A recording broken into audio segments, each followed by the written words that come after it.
If you fail to plan, you're planning to fail. I know you've heard it. This is a quote by Benjamin Franklin, and it could be more applicable to pretty much any goal that you want to achieve. That includes passing your professional civil engineering exams. Doesn't matter which exam we're talking about. There's a lot of things you personally need to do to get over the hump of passing those exams. You obviously need to study your theory questions. You need to practice a ton of problems. You have to review things constantly and take practice exams on top of all of it. In addition to all of this, you have to fit in all of that into your already busy life. You know, you've got work, you got friends, you got all the other stuff that's going on. And believe me, I know how crazy that can be. I have 4 kids, full-time job, and you can imagine how all of that is. It's crazy time. And that is exactly why you need a detailed roadmap detailing exactly how you're going to pull all of that off, given everything already going on in your busy life. It's a crazy time. So this roadmap obviously is called a study schedule, and it's one of the most important things that you can have if you want to crush your exams. It breaks down that major goal into realistic milestones so you can complete this in your busy day-to-day life. It also holds you accountable through the entire process. So in this video, I'm going to dive into the step-by-step process to build a study schedule that you will stick to. Hey, I'm Isaac Okeson, and I'm here with Civil Engineering Academy, a platform built by civil engineers to help fellow civil engineers just like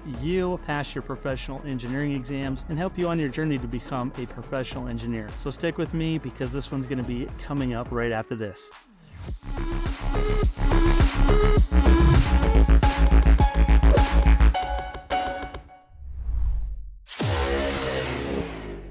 All right, so let's cut right to the chase and get down to how to craft your very own study schedule. The first thing is step number 1, which is to understand the exam itself.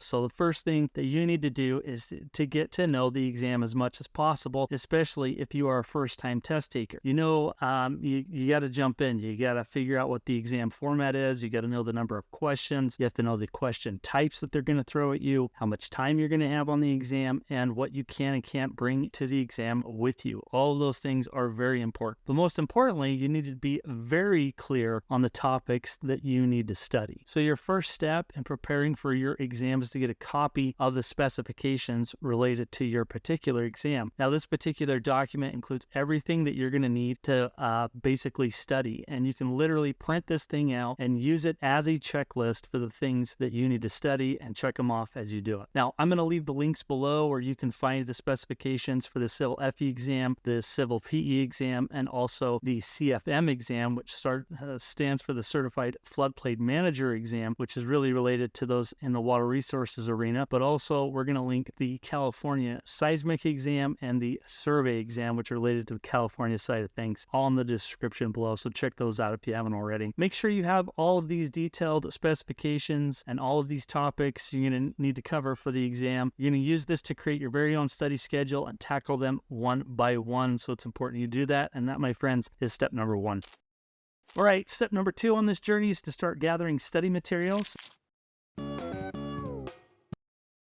So now that you know the topics you need to cover, you have to stock up on all the materials and resources that you are going to need to study for your exam. And at a minimum, you need to get the NCEES reference handbook and the codes and standards for your particular exam if you're taking the FE or the PE exam, as these are the only 2 resources that you really can bring with you in the exam. And you really can't bring them with you, but they're going to be available to you. So they're definitely a must. Now, you can download the handbook for free on your NCEES account, but for the codes and standards, you're going to need to get a little creative there. And I always tell people you got to beg, borrow, or steal those. And I'm just kidding with you on the still part, but do whatever it takes to get a hold of those codes and standards. I always recommend just talking to your coworkers because they typically have gone through this before and they have them at their disposal. But you really need to find these things because you're going to need them during your exam preparation. So you need to become familiar with them as much as possible for your own exam day. Now, these 2 resources should not be the only material that you use for studying. The handbooks are basically a regurgitation of equations and figures. They're not going to teach you any material. So it's good to know, what's in there and how to use it, but no, that's not going to really teach you anything. So it's helpful to have other resources such as review manuals, textbooks for your particular exam,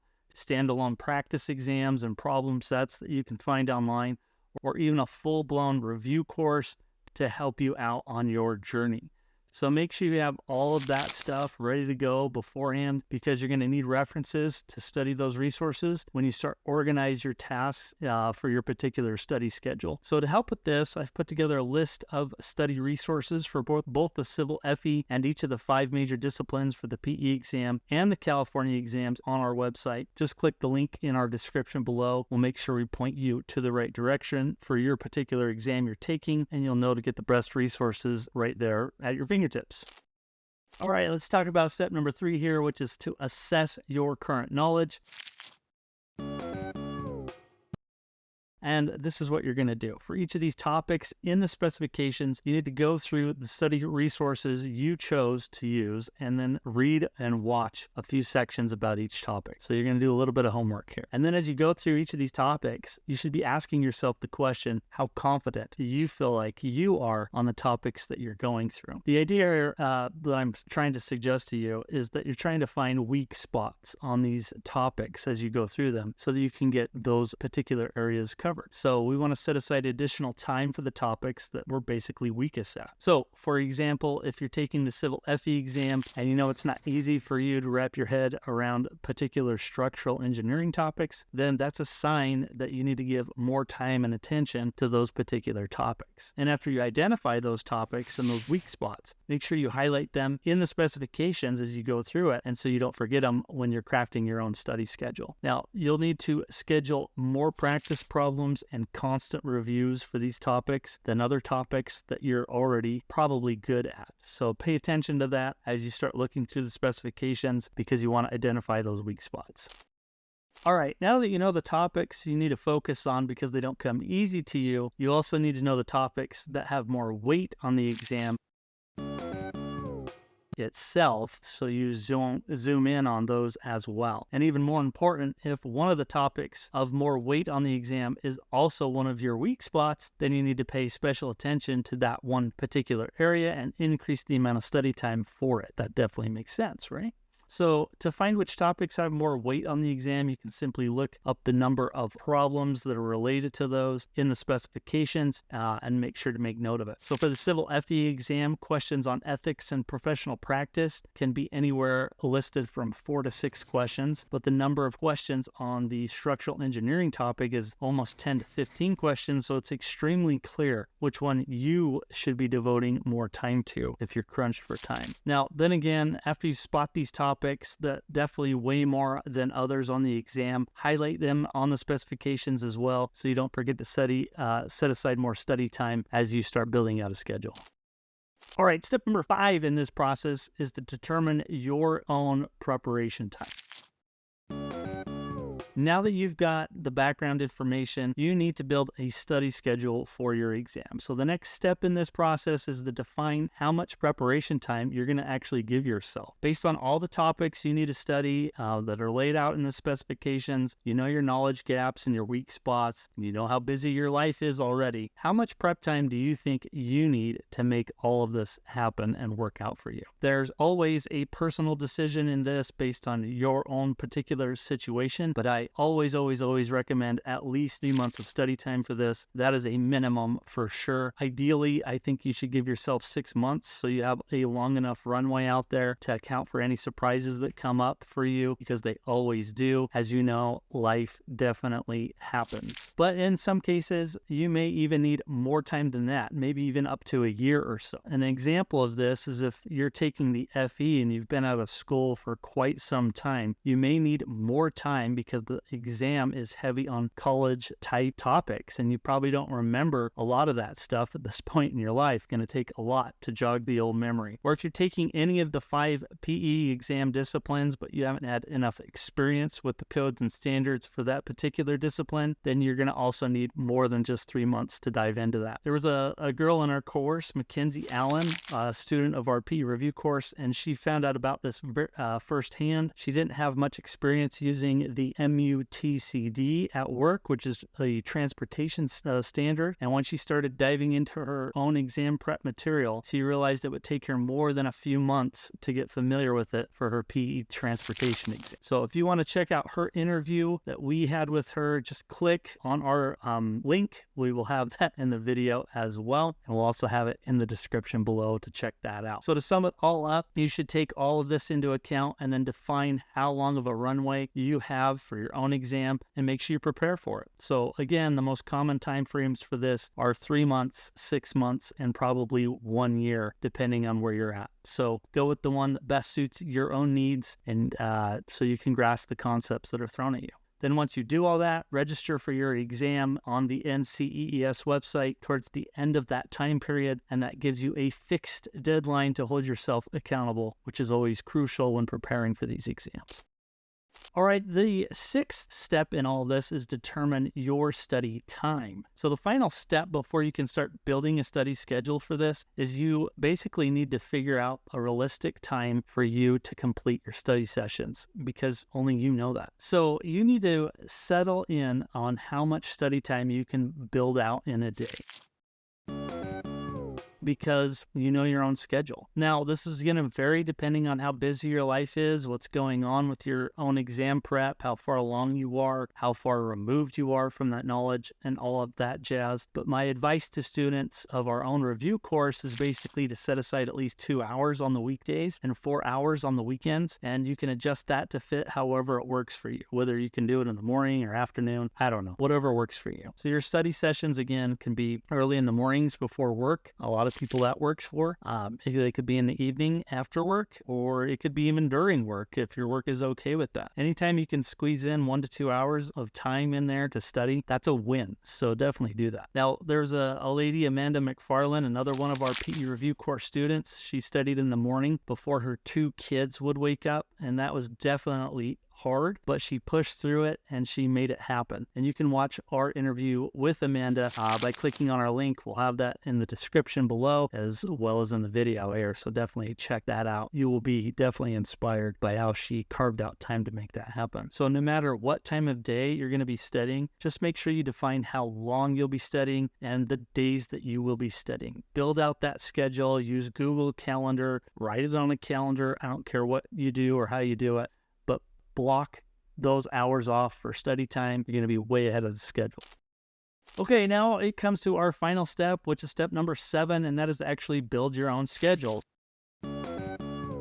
So this is it. We've made it this far. So you do this basically by laying out the specific tasks you need to complete in each study session to stay on track to cover everything within the exam prep time you have given yourself. The key for an effective study schedule is to break things down into more realistic chunks and manage your stress level and account for life stuff that comes into play all the time that you really can't neglect, right? So here's an example of how you could do this based on the specifications for the Civil FE exam and using our FE review course as your study resource. In the first week of your exam prep, you could focus on math and statistics. From Monday to Friday, you'll do a theoretical review of each subtopic within that main topic, 1 on each day. So you're going to tackle analytic geometry on Monday. You're going to tackle differential equations for single variable calculus on Tuesday, and integration on Wednesday, and then vector operations on Thursday, and statistics on Friday. Now, how you arrange that is really up to you, but the thing is, don't try to study all of them in a single 2-hour study session after work in one day. Learning doesn't work the best that way.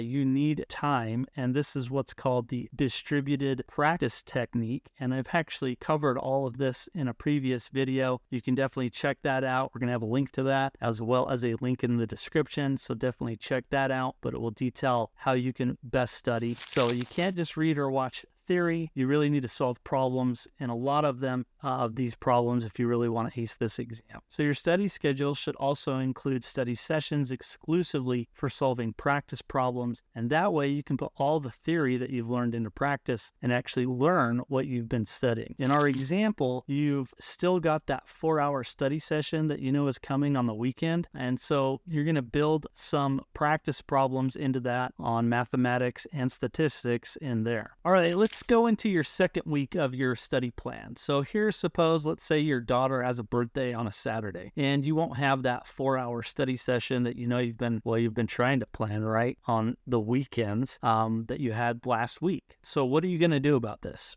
And you're actually going to do nothing about that. So a study schedule is not only about studying, it's really to account for life stuff as well, right? So if you know beforehand when events like this are going to happen, you basically adapt to them and make sure that you show up to them while still keeping up with your own studies. So basically in this week where you're going to have less study time, you can tackle ethics and professional practice, which really only has 4 to 6 questions in there. So it doesn't weigh as much, and maybe you could fit that in. So you can tackle each one of its 4 subtopics on each day from Monday to Thursday, and then solve problems about it on Friday, so your Saturday is free. So you can see that we just made an adjustment there. Now it's just a matter of repeating that process over and over again with your own life. For week 3, you can do the same thing for engineering economics. For week 4, you can do it again for statics, and so on and so forth. Hopefully you're getting the picture here. So just keep in mind your priority topics and your weak spots, setting aside enough time for them as you build this out. You may need to spread them out over 2 weeks or so, and it's totally fine. All right, let's talk about some final tips here. Now that you know that building your study schedule isn't a must, I have 2 things to mention before we actually wrap this thing up. Number 1 is to include review sessions in your study schedule. You need to go back and review old topics and keep them top of mind. Something you studied at the very beginning of your journey, you probably need a little bit of a refresher near the end. So you can do this by quickly reviewing your summary notes. Hopefully you've been taking notes as you study problems, and then just dive straight into solving more practice problems on the topic. And that's basically how you learn. Go back and review those things. And number 2 in this is to include practice exams in your study schedule. You definitely need to set aside specific moments in your exam prep to sit down and take a practice exam that's simulated like the real deal as closely as possible. This is found to be the number 1 thing that those who do really well on exams do that most people do not. So if you want to pass, definitely take practice exams like the real deal. And I always suggest to students of our own courses to take at least 2, one in the middle as you're studying, one towards the end near your exam time frame, so you can make sure you get 2 of those in. And I would suggest you live by that rule as well. Again, building a study schedule is one of the most important aspects of preparing for your exam, and one of the most asked questions we get from those that are preparing for this thing. So I wanted to talk about that today, as it's a very important topic. Don't forget to hit the subscribe button to get more information that we get published out there here at Civil Engineering Academy. We have lots of practice problems for you to review. We have tons of interviews that we do with successful test takers, and a whole lot more. So hit that subscribe button below and make sure to tap the notifications bell as well. If you need anything else or want to find other ways that we can help you in this particular journey that you are on, check out our main site at civilengineeringacademy.com. You're going to find everything you need there to help you crush your Civil FE exam, your PE exam, your CFM exam. We even have a California seismic and survey exam in the works for you as well. So definitely check out what we have for you. All right, well, that's going to wrap this up. That's it for this one. Thanks for hanging out with me. We'll see you in the next one. Bye.